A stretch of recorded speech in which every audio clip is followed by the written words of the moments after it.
Right, so I saw this video from Paddy Cartwright, who is a fantastic creator in the creativity, videography, editing scene, and I wanted to remake it just to show you guys.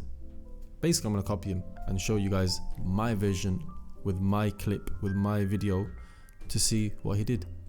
He turned a super slow video to a super slow video, and people find it hard to kind of get that effect because you get a lot of motion blur. Sometimes it's quite jittery and whatnot, but this technique, it seems to work beautifully. Even on this laptop, I've got an Asus gaming laptop. It can run DaVinci fine. It crashes sometimes. It's okay for the time being. Also, something Paddy mentioned, but it's also well known within camera work and videography, if you crank up the shutter speed, it's always good because you're going to reduce motion blur. So you see motion blur, the lower the shutter speed, the more motion you're going to see from a character. Let's imagine I'm jogging and the shutter speed is low. You're going to see the trails of me kind of in the camera. You guys know what I'm talking about, videographers out there. If you don't know what I'm talking about, basically just higher up the shutter speed and you'll be fine. Crank it up and kind of balance the exposure with the f-stop, and don't be afraid to bump up the ISO to kind of sort out the exposure. But we're going to get into this video. I'm going to show you guys very quickly. It's going to be a quick video. Yeah, this YouTube channel is extremely random. There's so many different things I do. I'm trying to stick to one niche. I've really struggled to stick to a niche. I don't know, man. Sometimes I'm thinking to do like, forget it, man. We'll talk about it another time. Let me just get into this. See, look, already I'm trying to divert attention. Let me just get onto this video before I talk about boxing or something. Okay, so we've got these 3 clips, and I'm going to take this one here, yeah? We're going to chuck it into the timeline. Yep, there we go. And this is the clip. He is opening his eyes. Simple as that. And that is shot in 60 FPS. And we want to slow this down so his eyes almost open like this. You see what I mean? The thing is, right, this clip is extremely short. Look, if I play it, look, it's a very short clip. It's about what? Let's get to the end. It's a 5-second clip, literally 5 seconds, right? We don't need 5 seconds from this, and I'll tell you why in a second. So you see how he's opened his eyes? There, that's all we need. We crop, boom. We don't need this. We just need literally, wow, it's not even a second. Yeah, what? A 10th of a second, a 16th of a second. That's all we need. We are going to slow this down ridiculously until he opens his eyes super slowly. So we're going to click this and hold Control R if you're on Windows and press this little button here and change the speed to 50. Once we do that, we are going to go on to where is it? Retime and scaling. Top one's going to go to optical flow, and the motion estimation will go to AI sweep, AI speed warp better.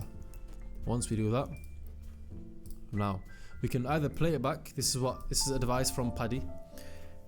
You can play it back and it should work, but just to keep it, the computer, to stop it blowing up, it's good practice to right click, render in place, press render, and then find a folder that you can make yourself. I've made a folder already, and it's called slow-mo.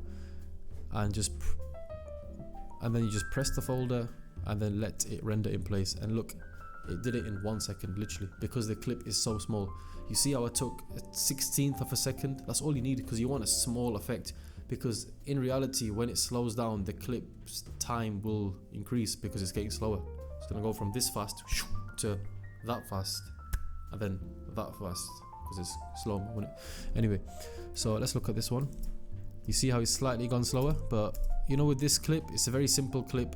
There's not much GPU energy going on with this clip, so we can do it again. We're gonna do the exact same thing again. Control R, change speed, 50. Video, go to the same thing, optical flow, AI speed warp better, right click, where is it? Render in place, render, same folder, select it and let it do its magic. And again, it's a very quick clip. Done. Let's see it. You can see it's slightly jittery, but I think we can do it again. You see it's kind of getting better now. The FPS is showing. Anyway, Yep, and there we go. And I say, let's do it again. You can keep on doing it. You can keep doing it until your computer explodes, and then you realize, you know what, that's enough. So you know what to do. Boom, boom, 50, video, optical, better, render in place, render, select. 10 seconds left.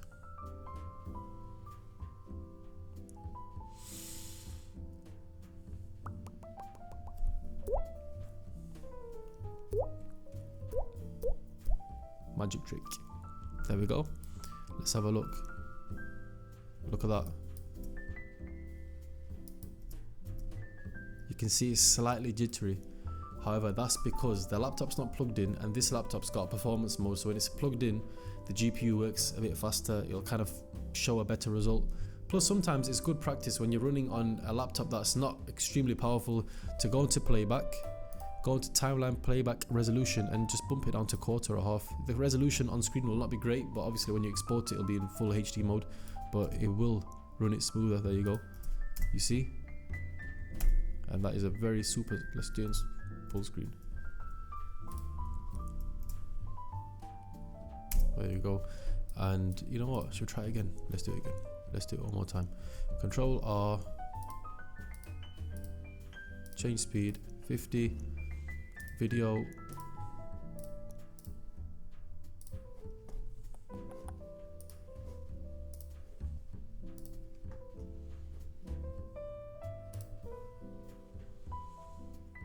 See, now it's taking slightly longer. The first time it took 1 second.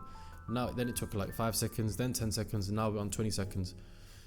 So yeah, I mean, this is a neat little trick.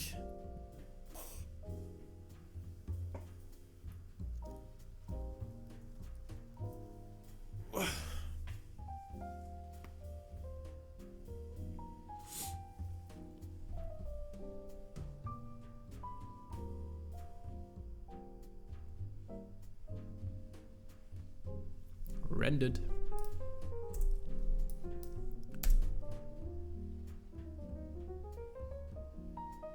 There you go. Let's have a look.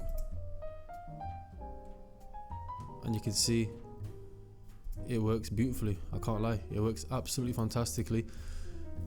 And you gotta think, there might be a slight jitter, but I feel like once I export it, that will smooth out. It's just because of the way the laptop's running. That's what I know, because I've used this laptop all the time.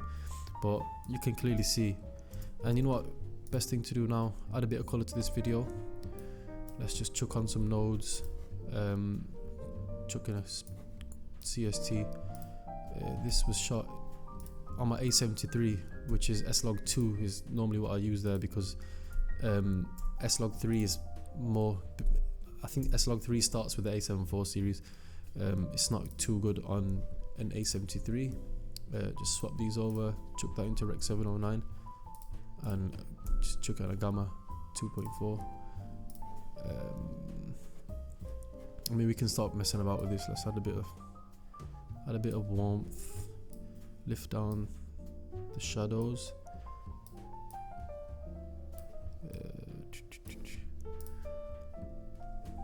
Yeah, bit of contrast. Just like, honestly, this is just a random one. In fact, let's just cheat and just chuck on a flipping whole film look creator. Let it do it for us. And yeah, there you have it. Super slow-mo. If you put suspenseful, dramatic music behind this kind of clip, you can kind of feel the mood. It could be a good way to start off a clip, maybe for, I don't know, anything. This is a good idea. Slow-mo is great, and basically that's how you do it. So now, and remember what I said to you, that first clip, it was literally that long, a 16th of a second long, and now the same clip has gone to a 4-second clip. So that's why, one bit of advice here, you just need a fraction. Remember this is a key tip here. Now listen carefully. When you find a clip and you want to slow-mo something and make it look cool and add some music behind it, make it look dramatic, that's all you need. Tiny little bit of the clip, and when you smooth it out with this tutorial, then you will kind of get a longer clip. You don't need it to be so long, and it'll also render better and faster. So you need that tiny bit. That's all you need. So yeah, thank you for watching, guys. I'll see you guys around. I'm going to upload much more videos like this, in this kind of fashion, tutorial based videos. Whatever I find, I'll share it. So yeah, see you guys soon.